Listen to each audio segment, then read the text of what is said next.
Hey, life is good. Do what you like what you do. I love this mug. Got it from my sister. And I like this brand anyway. I like the Life is Good brand because to me, it speaks to positive things and positive things that we want to have happen in our life. Now, calling this one, Sharon Horne-Ellstrom here, by the way. What's she up to now?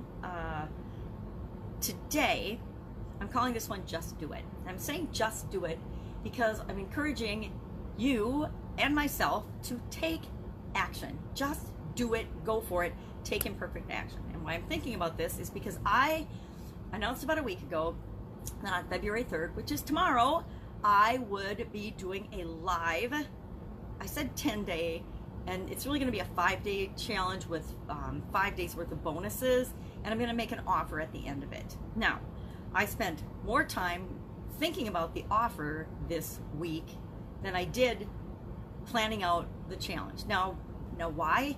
Because I've done this challenge before. It's a challenge that teaches people how to do their own challenges, how to handle challenges, how to handle problems and overcome obstacles, and then help other people do that as well to get them a result, to attract them to you. It's one of the most powerful things you can possibly do, and it's a great way to attract people into your world by giving them value first, helping them get a result, and then encouraging them to continue to move forward with you if it's right for them. So it's a really soft way of adding value first and presenting what it is that you have to offer and how you can help people in a way that demonstrates to them that you can do it right up front. Lots of people do this. I learned it, I don't even know where I learned it, but I've seen Russell Brunson perfect it. And all of the people that he's taught have gone out and made millions and millions and hundreds of millions and billions of dollars. I believe we're there to the billions of dollars now, using the strategy where you serve people first, give value, and then, of course, when you give people value and help them get results, they want to continue with you. If they're the right people to be working with you. Each of us attract people that are right for us to work with. There's a lot of people on the planet, right? And the vast majority of them we shouldn't be involved with, we shouldn't be in relationships with, which business is a relationship, or we shouldn't be connected to or working with. But we only need the few that are the ones that we're here to serve to be attracted to us, to find us, to reach them in ways that they understand that, yeah, oh yeah, you are the person I want to work with. So I spent more time working on what do I want that offer to look like than I did the actual challenge itself. No, it's because I've done decades and decades worth of these challenges. I started out doing them in my personal life, in the offline world, just in journals and journaling. And then I moved to, I had a blog, and I don't know, when did blogs come into being? I had a blog, just a personal blog. I believe that those challenges are actually still up on that blog. I'd have to go look. Maybe I'll go look today. I don't know if I will or not, but I think that those challenges are still up there. I did stress challenges and things like that because I was working in my own business and I had some unbelievable situations come up. There was even one when I couldn't document the stress challenge because it was so freaking ridiculous that I was going through the process and doing it on myself, but I wasn't documenting it because it was too stressful to even document. So I've been doing lots and lots of challenges. So how I do them, what I do, it's been the same for decades, and now I'm just sharing it with other people. But as far as promoting and getting it out there and having the graphics and the logos and the colors and the fluffy things and sharing it with a bunch of people in all my groups, have I done that? No, I haven't. And I'm making excuses now because I haven't done it. Number one, I gave myself too short a period of time to do that. Number two, I resist that like the plague. It's one of my major weaknesses. I resist being what I think is salesy, which is such a crazy false belief, because I do have incredible value I can offer people, and I feel like I shouldn't, but I should. It's, everybody gets that beliefs hitting themselves against each other, and we need to overcome them. So I avoid it by not getting all the little pieces in place. But I still, even though I don't get all the little pieces in place, I make myself do what I said I'm going to do. I always commit to it. So I committed to February 3rd. I was going to do this challenge. February 3rd, I'm going to do this challenge. Now, I would suspect that you will see me do the same exact challenge with all the components and pieces in place, the graphics and the headers and the social media and the sharing and communication in the group and everything in the first week of March, maybe.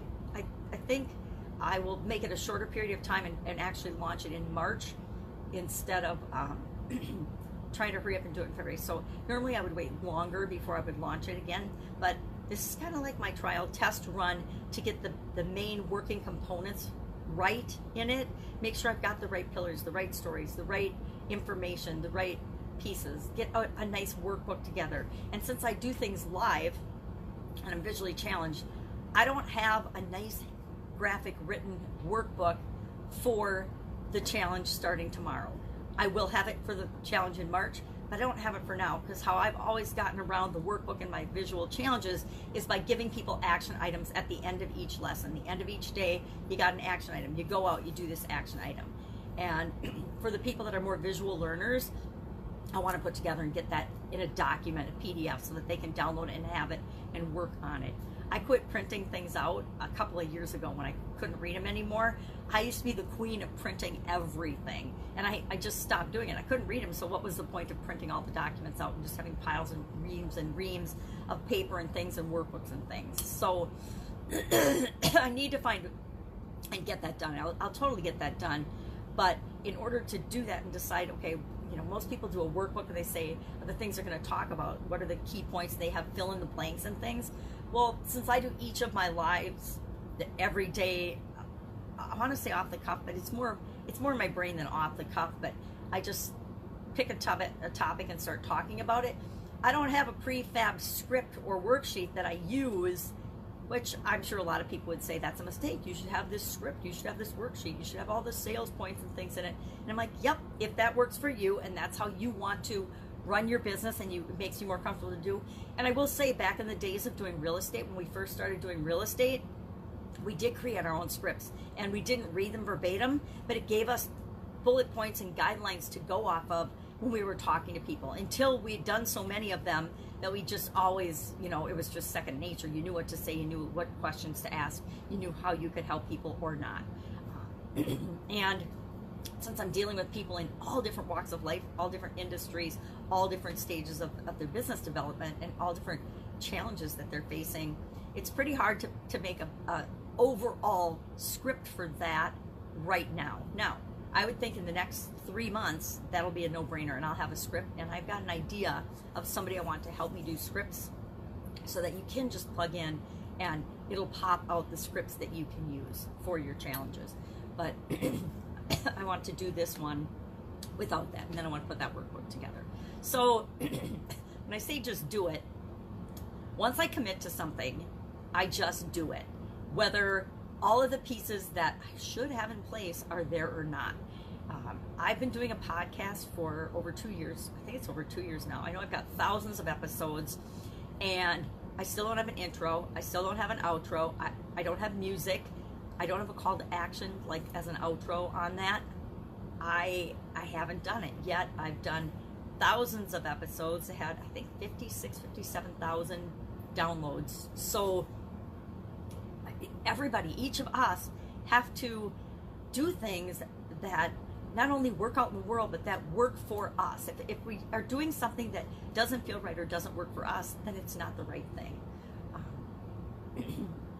So just do it. Better to take action and then course correct along the way than to never start, to never take action. I'm as bad as anyone else. I'm probably worse when it comes to procrastination in certain areas and aspects of my life. It took me months and months before I made a video, before I would do a live video. It was at least probably 8 months before, after being told repeatedly, hey, you need to do videos. You need videos are the way to go. Number one, it's faster, easier, direct communication. And then to go live, that was another, it was, but it wasn't. I just cheated and I did my live videos on my obscure pages where no one would ever see me. And so that's how I went live, because actually recording in live is so much easier and faster and more forgiving than not recording live. So that was one of my personal tricks to get over my fear of making video. Number one, I don't know how to edit video. I don't know how to do all those things, which is why I don't have an intro or an outro, right?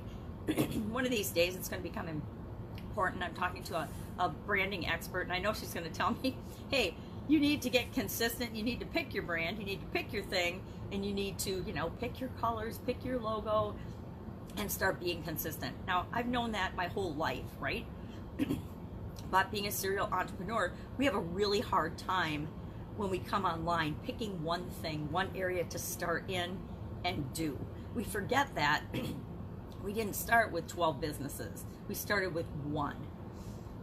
I didn't start with a bunch of businesses. I started with one business. I started with one job, right? I only ever had one job. Well, that's not true. Sometimes I worked a couple jobs, but for the most part in my life, I only ever had one job at a time, and I started out with one business at a time and then added them on.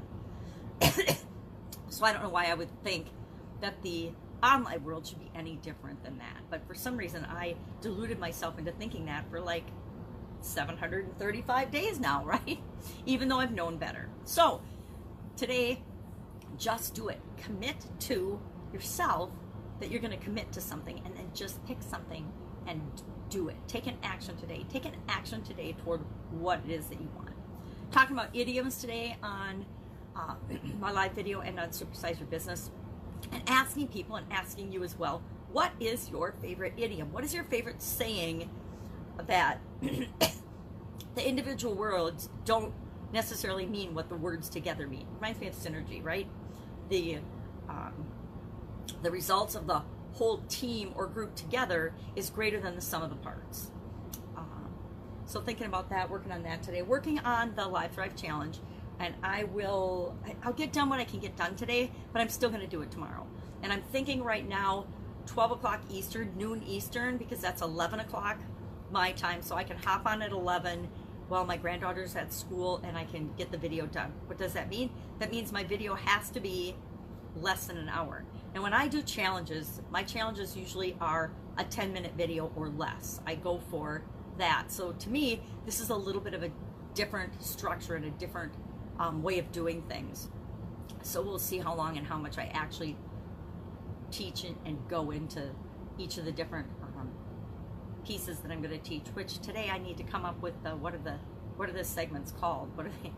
What's the cool, sexy headline? What is the interesting, curiosity-based headline for each of the days? I need to do that today. And I've been actually I'm going to say half-ass thinking about it from on a subconscious level for the last couple of days, because I know what the days are. I just don't know how I want to describe them that will get people attracted to saying, hey, yeah, I'll take, and I'm going to tell you right now, I'm not going an hour a day. I don't think that people need to spend their whole lunch hour listening to me pontificate about stuff, which really is almost always at least a 50% disguised sales pitch. I'm throwing out the whole sales pitch part, and there's so much redundancy, and I understand people need to hear things over and over again, but the other people that I've seen and watched and do these, it's like 20% content and what they're trying to teach you, and then it's, repeating what's coming up and what the schedule's going to look like for the week, and then they go into what they're going to offer later on, a little sneak peek and future pacing and things. I know that works, but I don't think you need to take an hour to do that every day. And if you do, are you really honoring people? And I think a lot of people tune out after you go through the content piece. So I say, I'm doing the content piece this time through, and the other parts may or may not make it into the mix. Probably saying they probably won't. Will I do a little bit of that?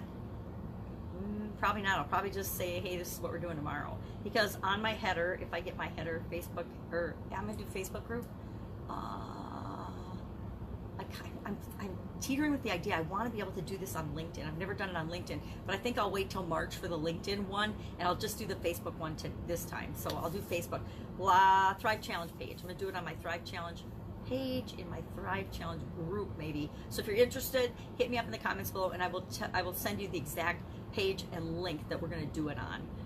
But let's plan on noon Eastern, which is 11 Central, and you have to do the rest of the time zones yourself. Those are the only two I'm very good at. Those are the only two I don't mess up repeatedly.